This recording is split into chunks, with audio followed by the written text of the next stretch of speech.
Hello students, welcome you all at resolution study point. Today we are going to discuss IPSO attack in aromatic electrophilic substitution reactions. In previous lecture we have discussed that orientations in other ring systems and introduction of a third group into the benzene ring. In this video lecture we are going to discuss IPSO attack. What is this IPSO attack? IPSO attack होता क्या है? Firstly what is this IPSO mean? IPSO का मतलब क्या है भाई? IPSO का मतलब ये है, समझिए यहाँ पर जैसे कि आपके पास ये कोई सब्सटीट्यूटेड बेंजीन कंपाउंड है, ठीक है, आप इसके किसी इलेक्ट्रोफाइल से रिएक्शन करते हो और इलेक्ट्रोफाइल से रिएक्शन करने के बाद अगर Z सब्सटीट्यूट हो जाता है Y से, तो इस पोजीशन को क्या बोलेंगे? IPSO position. क्या बोलेंगे? IPSO position. और इस सब्स्टिट्यूशन को क्या बोल देंगे? IPSO substitution. ओके, क्या समझ में आया कि जो बेंजीन के ऊपर ग्रुप पहले से अटैच था, अगर हम इलेक्ट्रोफाइल से उसी को रिप्लेस करते हैं तो उस सब्स्टिट्यूशन का नाम होगा IPSO सब्स्टिट्यूशन। अटैक का नाम क्या हो जाएगा? IPSO attack. Okay, so A position which is already a position which is already occupied by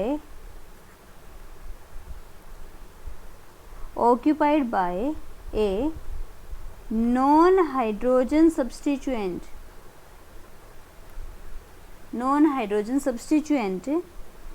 in aromatic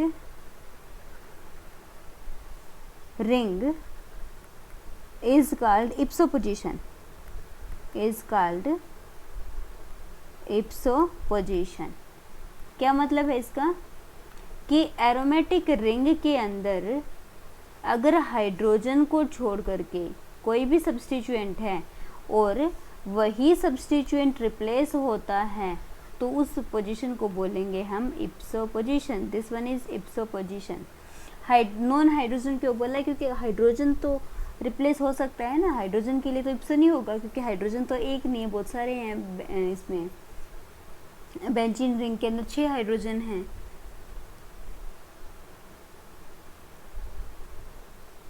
तो हम क्या बोलेंगे कि position which is already occupied by non hydrogen substituent is called IPSO position.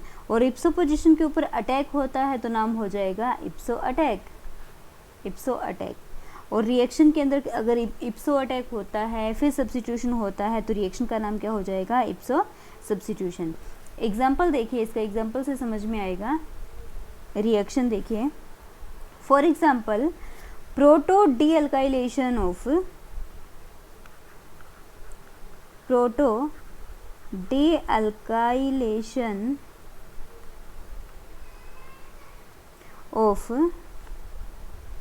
Alkyl benzene.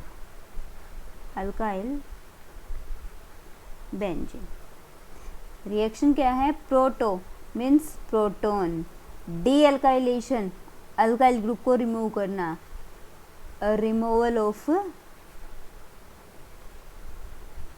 Alkyl group, okay. Proto dealkylation of alkyl benzene का मतलब है कि proton से क्या रिमूव करना? अल्काइल ग्रुप को रिमूव करना। रिएक्शन से समझ में आएगा। रिएक्शन है आपके सामने, ये बेंजीन है, बेंजीन के ऊपर कोई अल्काइल ग्रुप लगा हुआ है, टर्सरी ब्यूटाइल लाइक। जब हम इसकी प्रोटॉन से रिएक्शन कराते हैं तो यहाँ पर होगा IPSO अटैक। प्रोटॉन जो ऑलरेडी ऑक्यूपाइड ग्रुप है इसको रिमूव करेगा। जब ये इसको रिमूव करेगा तो एक इंटरमीडिएट की फॉर्मेशन होगी, जैसे कि अभी तक हम देखते हैं, बिल्कुल वैसे ही पॉजिटिव चार्ज आएगा। फर्दर ये यहाँ से क्या होगा? ये वाला ग्रुप रिमूव होगा और बेंजीन आपको मिलेगी, क्योंकि जो ये CCH3 ग्रुप था, ब्यूटाइल ग्रुप को हाइड्रोजन ने रिप्लेस कर दिया और आपको मिलेगा टर्सरी ब्यूटाइल कार्बोकेटाइन। फर्दर जो आपका टर्सरी ब्यूटाइल कार्बोकेटाइन आपको मिला है यहाँ पर, वो फर्दर रिएक्शन में पार्टिसिपेट करेगा और आपको क्या मिलेंगे, एल्कीन, जो इसके लिए क्या रहेगा, स्टार्टिंग मटेरियल। तो ये है इप्सो रिएक्शन। इसमें क्या हुआ है, अल्काइल ग्रुप का डीअल्काइलेशन हो गया, किसकी हेल्प से, प्रोटोन की हेल्प से। तो इसलिए हमने इसका नाम दिया proto dealkylation of alkyl benzene. कोई आपसे क्वेश्चन पूछ सकता है कि ये रिएक्शन होती क्यों है, कि ये मैकेनिज्म क्यों होता है, ऐसा क्या रीज़न है कि ये वाला ग्रुप ही सब्स्टिट्यूट हो गया प्रोटोन से। तो इसका रीज़न ये है कि जो ये आपको टर्सरी ब्यूटाइल ग्रुप मिलता है, ये हाईली स्टेबल होता है। हाईली स्टेबल होने की वजह से इजीली इस कंपाउंड को से डिटैच हो जाता है और फिर कन्वर्ट हो जाता है एक एल्कीन में। ओके, ऐसे एग्जाम्पल और देखिए,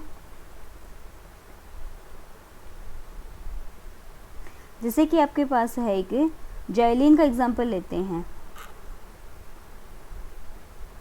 जाइलिन का एग्जाम्पल लेते हैं, ये आपके पास जाइलिन है, ऑर्थोजाइलिन। जब हम ऑर्थोजाइलिन के ऊपर इप्सो अटैक दिखाते हैं, तो इप्सो अटैक की वजह से जो ये आपकी जाइलिन है, ये कन्वर्ट हो जाती है ऑर्थोजाइलिन मेटाजाइलिन में। तो इसका मतलब क्या हुआ कि इप्सो अटैक का एक यूज़ ये भी है कि एक आइसोमर दूसरे आइसोमर में कन्वर्ट हो जाता है। आपको ऑर्थोजाइलिन को मेटाजाइलिन में आइसोमराइज करना है तो भी आप इप्सो अटैक दिखा सकते हो। नेक्स्ट एग्जाम्पल इम्पोर्टेंट है, और नेक्स्ट एग्जाम्पल है bromo de silylation. Bromo de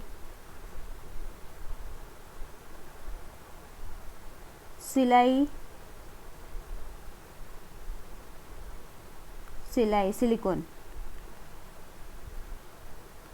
silylation. Bromo desilylation, bromine करेगा, ब्रोमो ग्रुप करेगा, ब्रोमाइड आ जाएगा, ब्रोमोनियम, ठीक है। और डिसलाइल का मतलब है सिलाइल जो ग्रुप है उसका रिमूवल होगा। तो जैसे कि इस टाइप की जो रिएक्शंस होती हैं जिसके अंदर बेंजीन के ऊपर डायरेक्ट आपका सिलाइल ग्रुप लगा होता है, ये जो सिलाइल ग्रुप है ये इजीली ब्रोमोनियम आयन से इप्सो अटैक के थ्रू रिमूव हो जाता है। यहाँ पर ये सिलाइल ग्रुप निकलेगा और यहाँ पर आपको मिलेगा ब्रोमीन, और ये एज इट इज मिलेगा आपको कार्बोक्सिलिक एसिड। ओके, तो ये भी एक इप्सो अटैक का एग्जांपल है। इसमें क्या हुआ कि जो ऑलरेडी ग्रुप अवेलेबल था बेंजीन के ऊपर, टर्सरी सिलाइल ग्रुप, इसको ब्रोमोनियम आयन ने रिप्लेस किया। रिप्लेस होने के बाद ये हो गया आपका इप्सो अटैक। फिर आपसे कोई क्वेश्चन पूछ सकता है कि ये रिएक्शन होती क्यों है, तो हम बताएंगे कि जो कार्बन पे पॉजिटिव चार्ज आएगा वो सिलिकॉन वाले बॉन्ड से हाईली स्टेबलाइज हो जाएगा, इस वजह से यहाँ पर ये रिएक्शन हो जाती है। नेक्स्ट इसके एग्जांपल हैं प्रोटो डिसलाइलेशन। ये तो था ब्रोमो डिसलाइलेशन, नेक्स्ट है प्रोटो डिसलाइलेशन। प्रोटो डी सिलाइलेशन मीन्स जो सिलाइल ग्रुप है उसको रिमूव करना है, किसकी हेल्प से, प्रोटोन की हेल्प से। ये आपका टर्सरी सिलाइल ग्रुप है। जब हम इसकी रिएक्शन करते हैं प्रोटोन के साथ, हाइड्रोलिसिस करते हैं, तो आपको इप्सो अटैक वाला कंपाउंड मिलेगा। मीन्स जो प्रोटोन है ये रिप्लेस कर देगा SiMe3 को, प्रोटोन आ जाएगा और साथ में आपको मिलेगा सिलाइल अल्कोहल। ओके, तो ये कुछ एग्जाम्पल थे, इसमें हमने डिस्कस किया कि इप्सो अटैक होता है। तो इप्सो अटैक क्या है, इप्सो पोजीशन क्या है, इप्सो सब्स्टिट्यूशन क्या है, ये आप आई थिंक आपको समझ में आ गया होगा कि जो पोजीशन पहले से किसी नॉन प्रोटोन सब्स्टिट्यूएंट से ऑक्यूपाइड होती है उस पोजीशन को तो बोलते हैं इप्सो पोजीशन। अगर इप्सो पोजीशन पे अटैक होता है तो बोलेंगे इप्सो अटैक। अगर एरोमेटिक इलेक्ट्रोफिलिक सब्स्टिट्यूशन रिएक्शन में इप्सो अटैक हुआ है तो क्या बोल देंगे, इप्सो substitution type of reaction. Okay, now ये हमारा टॉपिक था इप्सो अटैक क्या होता है। आई थिंक आपको समझ में आ भी गया होगा।